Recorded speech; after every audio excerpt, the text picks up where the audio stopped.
চীন আবারও তাদের গ্রেট ওয়াল অফ চায়না নির্মাণ করছে। তবে চীন এই গ্রেট ওয়াল অফ চায়না কোনো ইট বা পাথর দিয়ে তৈরি করছে না, তারা এটা তৈরি করছে বৃক্ষ দিয়ে। কারণ বর্তমান সময়ে চীনের সবচাইতে বড় শত্রু হয়ে দাঁড়িয়েছে চীনের পূর্বাঞ্চলের মরুভূমি, যেটা ক্রমবর্ধমান আপনার কল্পনার চাইতেও অনেক বেশি গতিতে বৃদ্ধি পাচ্ছে, যেটা চলতে থাকলে পুরো চীন মরুভূমিতে রূপান্তরিত হতে খুব বেশি দিন সময় লাগবে না। আর এই বিশাল সমস্যা থেকে রেহাই পেতে চীন তৈরি করছে the great green wall of China. তো চলুন দেখে নেওয়া যাক কীভাবে চীন লক্ষ লক্ষ বর্গ কিলোমিটার অঞ্চল সবুজ বৃক্ষ দ্বারা পার্কে রূপান্তরিত করছে, আর কিভাবে তারা তাদের দেশকে মরুভূমি হওয়া থেকে রক্ষা করছে। প্রকৃতির নিয়মের বিরুদ্ধে গিয়ে প্রাকৃতিককে কন্ট্রোল করা চীনের এটা প্রথম কাজ নয়। যেমন 2008 সালে বেইজিং অলিম্পিকের সময় যখন শহরটিতে প্রবল বৃষ্টিপাতের আশঙ্কা দেখা দেয়, ঠিক তখনই চীন টেকনোলজির সাহায্যে সেই মেঘকে কন্ট্রোল করে শহরের বাইরে নিয়ে যায়। এতে করে অলিম্পিক গেম অনুষ্ঠিত হওয়ার সময় বৃষ্টির কোনো প্রভাব পড়েনি।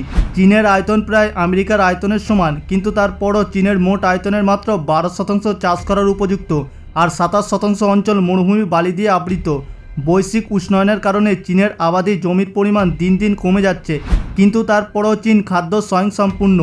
যেমন চীনের উত্তর দক্ষিণাঞ্চল প্রায় শুকনো মরুভূমির মতন, কিন্তু তারা কৃষিক্ষেত্রে টেকনোলজি ব্যবহার করে বিভিন্ন শাকসবজি চাষ করছে কোনো রকম বৃষ্টি ছাড়াই। টমেটো, রসুন, পেঁয়াজ, তরমুজ সহ বিভিন্ন ধরনের সবজি। তবে আতঙ্কের বিষয় হলো বর্তমান সময়ে মরুভূমির বালি বাতাসে উড়ে গিয়ে পুরো চীনকে যেন ঢেকে ফেলেছে। চীনের শহরের মানুষের জীবনযাত্রায় যেটা খুব বাজে প্রভাব ফেলছে।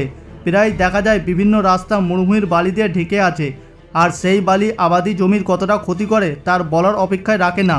যেমন চীনের একটি অঞ্চলে 2006 সালে 1000 বর্গমাইল অঞ্চল বালি দিয়ে ঢাকা ছিল, অথচ সেই অঞ্চলে 1955 সালে মাত্র 600 বর্গমাইল এলাকা বালি দিয়ে ঢাকা ছিল। চীনের মধ্যে সবচেয়ে বড় মরুভূমি হলো গোবি ডেজার্ট, যেটা পৃথিবীর মধ্যে সবচেয়ে শুকনো মরুভূমি। এত সমস্যার জর্জরিত হয়ে চীন গভর্নমেন্ট আর না পেরে উঠে 1979 সালে পৃথিবীর ইতিহাসে অন্যতম বড় একটি প্রজেক্ট হাতে নিয়ে নেয়। তারা গ্রেট গ্রিন ওয়াল প্রজেক্টের ঘোষণা করে দেয়। প্রজেক্টটির আরেকটি নাম দেওয়া হয়, আর সেটা হলো 3 নর্থ শেল্টার ফরেস্ট প্রোগ্রাম। কারণ এটা ছিল চীনের উত্তরাঞ্চলে। চীন তাদের দেশের স্কুলের ছেলে মেয়ে থেকে শুরু করে একদম বৃদ্ধ পর্যন্ত সবাইকে বৃক্ষরোপণের উৎসাহিত করতে থাকে, আর কৃষকদের আর্থিকভাবে সাহায্য করা হয় বিভিন্ন বৃক্ষরোপণের জন্য। চীন তাদের great green wall of China প্রজেক্টটি শুরু করে দেয়। মরুভূমিতে রূপান্তরিত হতে যাওয়া জমিগুলিকে ছোট ছোট বৃক্ষ এবং ঘাসের বীজ রোপণ করে। এরপর সেই জমিতে রোপণ করা হয় মাঝারি ধরনের বৃক্ষ, যে গাছগুলি বেড়ে উঠতে খুব কম জলের প্রয়োজন হয়। আর তৃতীয় ধাপ অর্থাৎ শেষ ধাপে রোপণ করা হয় জঙ্গলে রূপান্তরিত হওয়ার জন্য বড় বড় গাছ। প্রতি বছর বিভিন্ন স্কুলের ছেলেমেয়েরা প্ল্যান্টিং টিপের জন্য উত্তরাঞ্চলে এই জমিগুলিতে আসতে শুরু করে। সেই সাথে চীন টেকনোলজি ব্যবহার করতে শুরু করে বৃক্ষরোপণ করতে। এমনকি যে মানুষেরা মরুভূমিতে রূপান্তরিত হতে যাওয়া জমিগুলিকে এসে নিজ হাতে বৃক্ষরোপণ করতে পারবে না, তাদের জন্য অনলাইন ডোনেশন সিস্টেম করা হয়েছিল। এতে করে যে সকল মানুষেরা প্ল্যান্টিং টিপে অংশগ্রহণ করতে পারবে না, তাদের সেই ডোনেশন যেন অন্য কেউ সেখানে এসে বৃক্ষরোপণ করে যেতে পারে। বিভিন্ন অর্গানাইজেশনও এই বৃক্ষরোপণে এই মহা সমারোহে অংশগ্রহণ করে। চীনের বর্তমান লক্ষ্য 2050 সালের মধ্যে 5% বৃদ্ধি করে 15% অঞ্চল জমিতে রূপান্তরিত করা।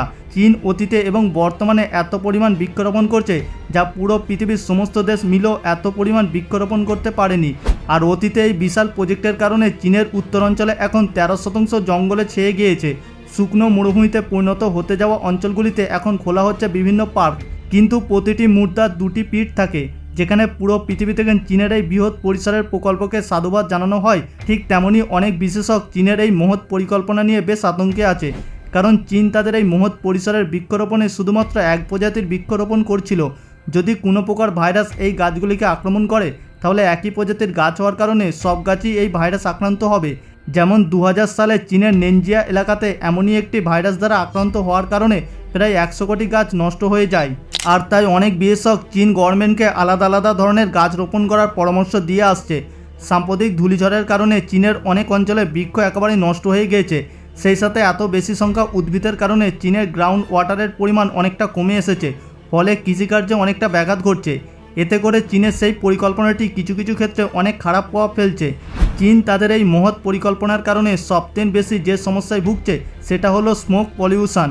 বায়ু দূষণের কারণে চীনের বিভিন্ন শহরে বাতাসের বিভিন্ন ধোঁয়া সৃষ্টি হচ্ছে। যদিও গাছের কারণে এই সমস্যাটি দূর হওয়ার কথা ছিল, কিন্তু সেই গাছগুলি চীনের এই গ্রেট ওয়াল অফ চায়নার মতন করে সেই ধোঁয়াকে শহরের বাইরে বের হতে দিচ্ছে না। এর ফলে সমস্ত ধোঁয়া শহরের মধ্যে আটকে পড়ছে। প্রথমে যে সময়টাতে শহরের চারিপাশে কোনো গাছ ছিল না, তখন এই সকল ধোঁয়া বাতাসের মাধ্যমে এক অঞ্চল থেকে অন্য অঞ্চলে উড়ে যেত, কিন্তু এখন প্রচুর পরিমাণে গাছের কারণে সেই সকল ধোঁয়া শহরের মধ্যেই আবর্ত হয়ে পড়ছে। যদিও চীন কর্তৃপক্ষ এই সমস্ত মানতে নারাজ। তারা বলে থাকে বৃক্ষগুলির উচ্চতা এতটা বেশি নয় যে বৃক্ষগুলির উপর যে বাতাস উড়ে যেতে পারবে না। তারা আরও বলছে খুব শিগগিরই তারা দূষণের সমস্যাটিও সমাধান করে ফেলবে, কারণ তারা ভবিষ্যতে এমন আরও কিছু প্রজাতির উদ্ভিদ রোপণ করবে যেগুলি বাতাসতেন কার্বন ডাই অক্সাইড শুষে নেবে, যা বাতাসকে আরও বিশুদ্ধ করে তুলবে। তবে শেষ পর্যন্ত এটাই বলা যায়, চীন মরুভূমিকে সবুজে রূপান্তরিত করার জন্য পৃথিবীর সামনে যে উদাহরণ সৃষ্টি করেছে তা থেকে পৃথিবীর প্রতিটি দেশকে শিক্ষা নেওয়া উচিত। পৃথিবীর প্রতিটি দেশ এই ধরনের কর্মকাণ্ডে অংশগ্রহণ করলে হয়তো গ্রিন হাউসের কারণে জলবায়ু পরিবর্তন হয়ে পৃথিবীকে ভয়ঙ্কর ভবিষ্যতের দিকে ধাবিত হতে হবে না। রক্ষা পাবে পৃথিবীর, সে সাথে রক্ষা পাবে পৃথিবীর সমস্ত প্রাণীকুল। বন্ধুরা, আমাদের আজকের এপিসোড এখান পর্যন্ত। আজকের এপিসোডটি যদি আপনাদের ভালো লেগে থাকে তাহলে অবশ্যই একটি লাইক করবেন এবং এরকমই আনকমন রহস্য এবং রোমাঞ্চকর ভিডিও দেখার জন্য আমাদের চ্যানেলটিকে সাবস্ক্রাইব করে পাশে থাকা বেল আইকনটিতে ক্লিক করে রাখুন। দেখা হচ্ছে পরবর্তী এপিসোডে। ভালো থাকবেন, ধন্যবাদ।